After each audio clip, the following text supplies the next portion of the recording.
Hello, friends, and hello, enemies. I bet you were expecting a Mythic Legion's Necronominus figure. But like any good friend in a parasocial relationship, I like to keep you on your toes. That's why today we are foregoing the Mythic Legions line for now and looking at the newly released Cyberzoic Smilodon. So this is from Creative Beast Studios, and I have many figures from them, from their Beasts of the Mesozoic line. This is from their new line, Cyberzoic. It's got a storyline, it's got dragons versus dinosaurs, it's got human characters, it's got armor that goes on the creatures. So that is why the branding is different on this one. I'm not personally into the mount and human characters and storyline of Cyberzoic. I just like the creatures. Always love the dinosaur figures they do. They came out with some mammoth figures that look amazing. They're coming out with a couple of dragons that look super cool.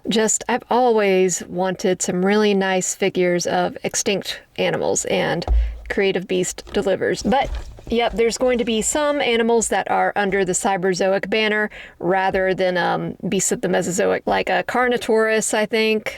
Allosaurus, maybe. The Carnotaurus, for sure, when it comes out, is one that I really want. Man, it looks so good. I'm saying a lot of words that aren't about Smilodon. So let's start taking a look at this. The packaging is a lot different from the Beasts of the Mesozoic packaging, fitting a cyber theme. It is a bit blockier, a bit more oblong. It's got some science fiction green, but it's still got the beautiful artwork of the animal on the front. Very lovely painterly style. You can see into the package a little bit. A lot of the animal is obscured.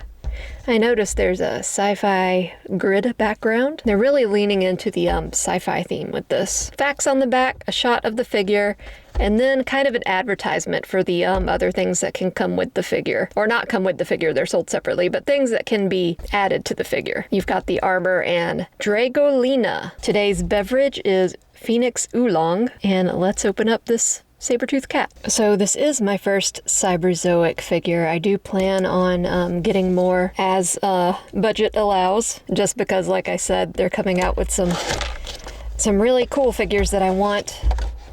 That Carnotaurus, I think, is a must-have. Packaging is a little bit, I don't want to say convoluted because that makes it sound like I can't open a simple package, but there are a lot of tabs.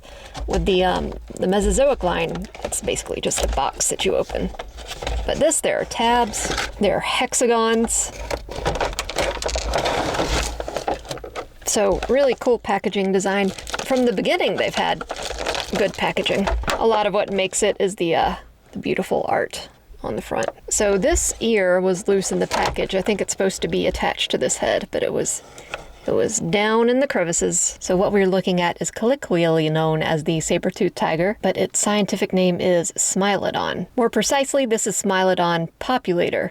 So there were 3 Smilodon, I almost said variants. I've been watching Marvel movies too much. So there are 3 known Smilodon species. This is Smilodon populator, the largest of the bunch. And these guys lived in the Pleistocene epoch, which is better known as the Ice Age. And that's about 2.6 million years ago to 11,700. So really not that long ago on a geological scale. It's pretty crazy to think about. That's why I love stuff like this. Envisioning these creatures, what they looked like, what they were doing, just roaming the virgin plains. I've just always been fascinated by that. Dinosaurs in particular have always fascinated me, but there's definitely room in my heart for extinct mammals, especially the weird ones. I'd love a giant sloth someday. Not in real life, in action figure form, but also, in real life would be good too. So they've also come out with a melanistic version of this creature. So that one has a black coloration as opposed to this like kind of lion-like coloration. And it looks really cool. I'd love to have both, but I think if you're only going to get one, you can't go wrong with the classic big cat color scheme. And it looks great. I knew it would. I've been a fan of the work of David Silva for a long time. I love the Beasts of the Mesozoic line. And this thing is just beautiful from all angles. I especially want to show you guys the top view.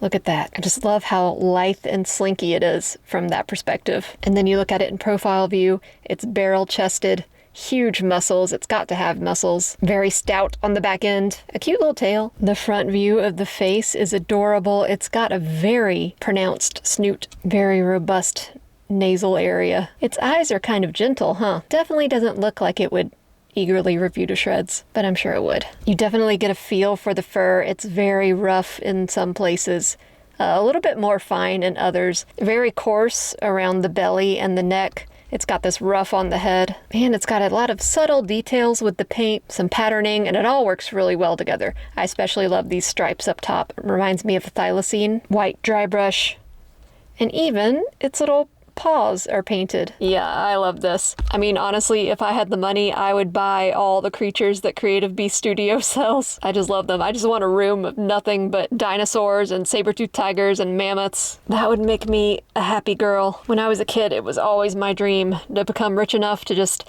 have a singular room in my house with a working stream through it, landscaping, and then a bunch of dinosaur toys.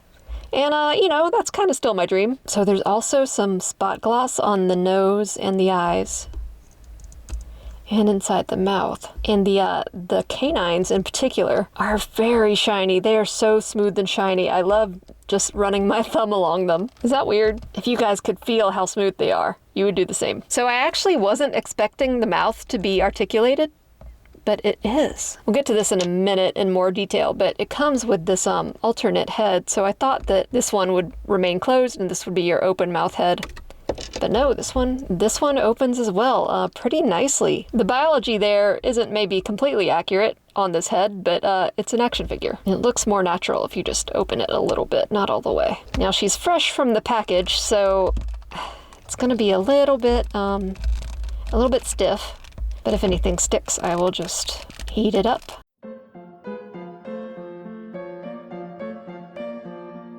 Editing Madison here. So I've been calling this a she because I go by Jurassic Park rules. But if you hazard a glance at this creature's backside, it seems to have testicles of some sort. Just a little hint of some reproductive anatomy there. At first I just thought it was a curve in the sculpt, just to kind of fill out that area a little bit. But then I showed it to Patrick, and he knows balls when he sees them. So I think that this creature is supposed to be male. Anyway, this was filmed after I filmed the review, so throughout the review I will continue calling it a she.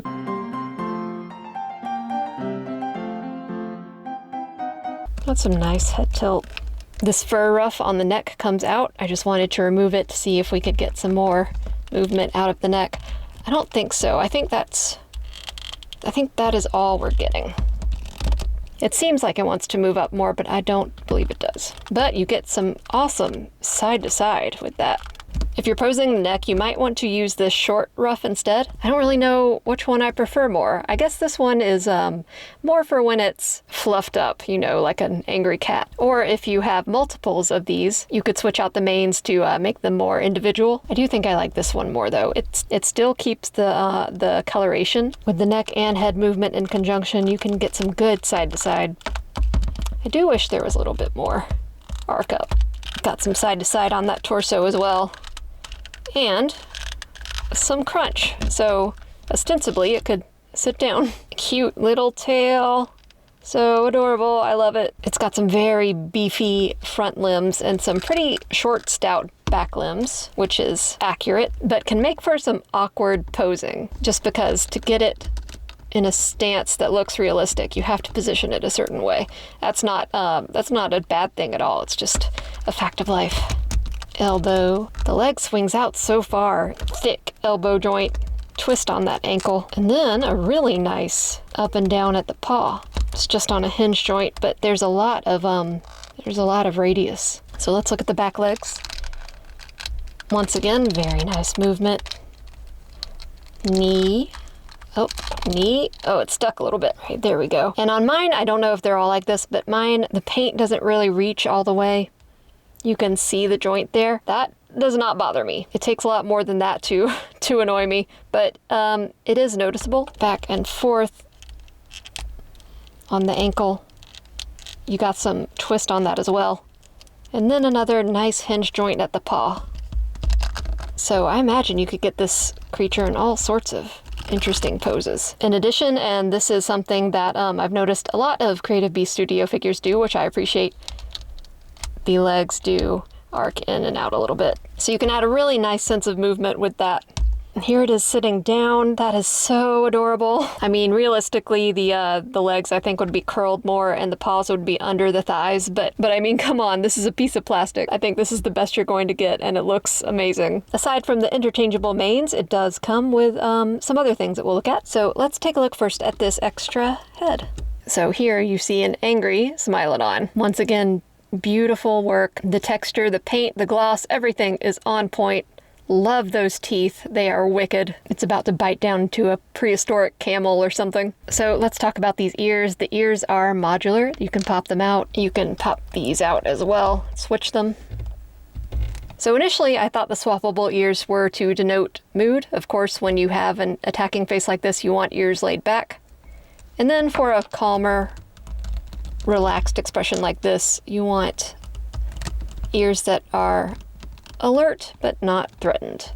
But these ears look like they are completely different sizes. This one is much longer. So I'm wondering, in addition to a mood signifier, if it's just like another option for just if you want your Smilodon to have longer or shorter ears, because ears don't really appear on the fossil record when it comes to the fleshy bits. So who's to say how long Smilodon's ears were? At first I wasn't sure if that was needed, but once again, that's another thing that adds value. You get more personality out of it. If you have multiples, you get more individuality, and they mesh really nicely. The seam is visible, but it's not blatantly obvious.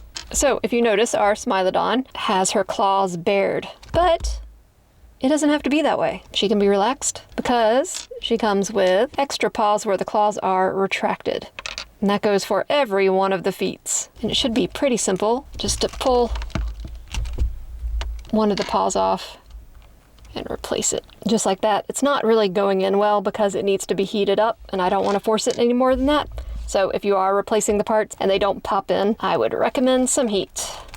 So yeah, this was one I really wanted. I told myself that I was just going to try and stick to the dinosaur figures because my budget is not unlimited. Man, I gotta tell you, I've been eyeing those mammoth figures like hardcore. I want a mammoth so bad. But anyway, the point is that I wasn't going to get this.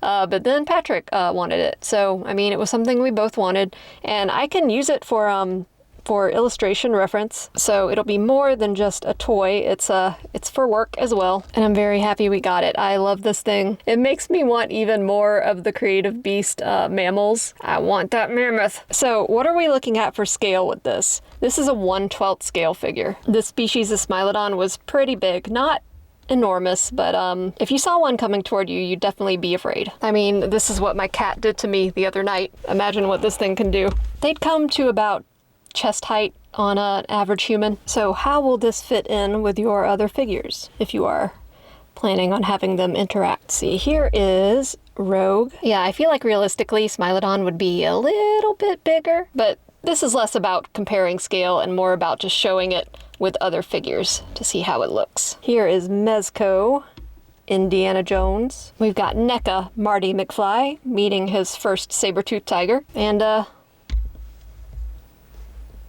self-explanatory. So I'd say for most standard action figures, this Smilodon is a little bit small, but still certainly large enough to be impressive. And here is a Smilodon with the last Mythic Legions figure we looked at. I'm solely including this because of the Undead Chimera. I think they would be friends. So another swing and a hit from Creative Beast Studios. Absolutely love these figures.